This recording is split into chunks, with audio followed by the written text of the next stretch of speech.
Setelah berjuang habis-habisan, Respak di babak final dan Respak harus menelan kekalahan ya. Lemes ya. Menjadi juara kedua. Gimana nih guys, melihat perjuangan Mbak Megawati dan kawan-kawan di babak final, apakah kalian merasa terharu? Apakah kalian merasa sedih karena tidak bisa menyaksikan Respak menjadi juara? Silahkan tulis pendapat kalian di kolom komentar. Seluruh pemain Respak ini sudah bermain dengan sangat hati-hati, juga sudah sangat profesional sekali ya. Jadi atas kekalahan yang diderita Megawati dan kawan-kawan Respaknya ini, saya pikir kita tidak bisa menyalahkan strategi Go-Jin, karena memang pembuktiannya sudah bagus, bisa mengantarkan ke juara 2 gitu ya. Tapi karena melihat banyaknya pemain yang cedera, mau tidak mau ya kita harus menyadari, bahkan juga banyak diberitakan di media-media Korea, juga mereka para pembuat konten ya, bahwa pemain ini banyak sekali di suntik pakai penghilang anti nyeri gitu ya. Nah, kira-kira nih, ini kan Mbak Mega untuk musim depan kan nggak akan gabung di Liga Voli Korea lagi. Kira-kira Respak ini apakah bisa mencapai di titik ini gitu ya? Apakah bisa di babak playoff atau mungkin bisa menjadi sang juara tanpa Mbak Megawati? Silahkan tulis pendapat kalian di kolom komentar.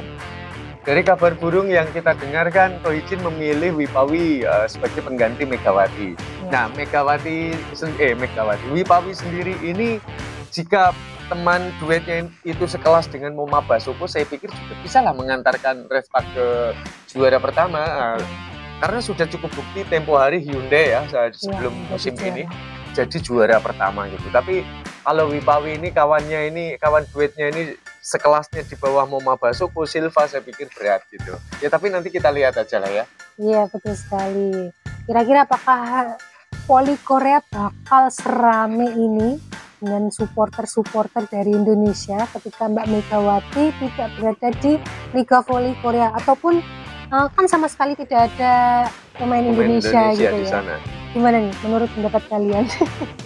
Kalau masalah meriahnya, Voli Korea ini tetap meriah ya, karena penonton ini bukan dari Indonesia aja. Seperti negeri Taiwan, Jepang, juga China, banyak yang menonton. Bahkan mereka yang dari negeri Eropa sana ya, kawasan Eropa itu juga banyak yang melihat. Tapi khususnya untuk penggemar Megawati yang berasal dari Indonesia, saya pikir ya kalau orang Jawa bilang mupus untuk melihat ya. Jadi pasti ya seperti kita aja lah ya. Jadi karena Megawati sudah tidak tanding lagi di sana, pemain Indonesia nggak ada lagi ya.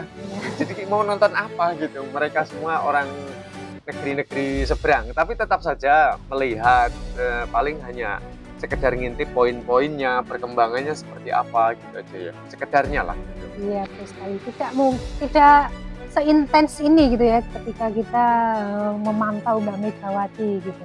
Nah, malah justru saya ini Megawati tidak mendaftar lagi ya untuk di Korea gitu, entah dikarenakan masalah keluarga atau apa gitu.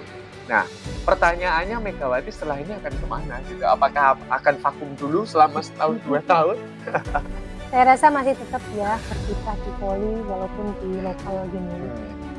Dan benar saja, ternyata dari media Korea ini disiarkan bahwa Ratu Voli Korea Kim Yeon Kung ini benar-benar akan menanggalkan seragamnya.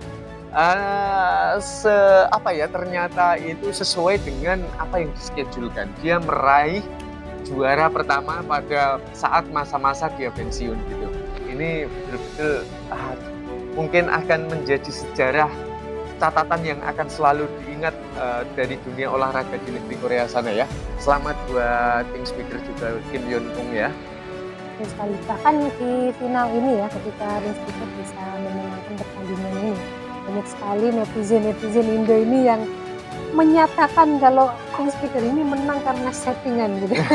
Sebagai hadiah karena Kim Yeon Kung ini mau pensiun. Enggak juga. Kalian kalau settingan mana bisa ya boleh di setting, nggak bisa. Tetap saja karena juga Respak sendiri ini sudah hampir kemarin ini menang padahal dalam posisi cedera gitu. Strategi sungguh sangat bagus. Jadi penyebab kekalahan Respak ini bukan masalah profesional, bukan masalah ada berita acara tersembunyi, bukan. Menurut saya karena memang banyaknya cedera pemain Respak, sehingga Respak ini tidak bisa tampil secara maksimal, walaupun strateginya sudah cukup bagus gitu.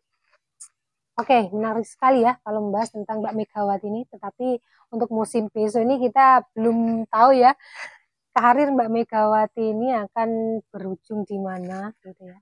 Kita nantikan saja. Yang pasti semoga cederanya lekas sembuh gitu ya dan bisa berkumpul dengan keluarga bahagianya. Syukur-syukur nanti ada berita baiknya ya, menikah dengan sang pacar gitu. Oke, terima kasih buat teman-teman yang sudah mengikuti obrolan kita pada kali ini. Kita jumpa lagi pada konten berikutnya. Bye-bye.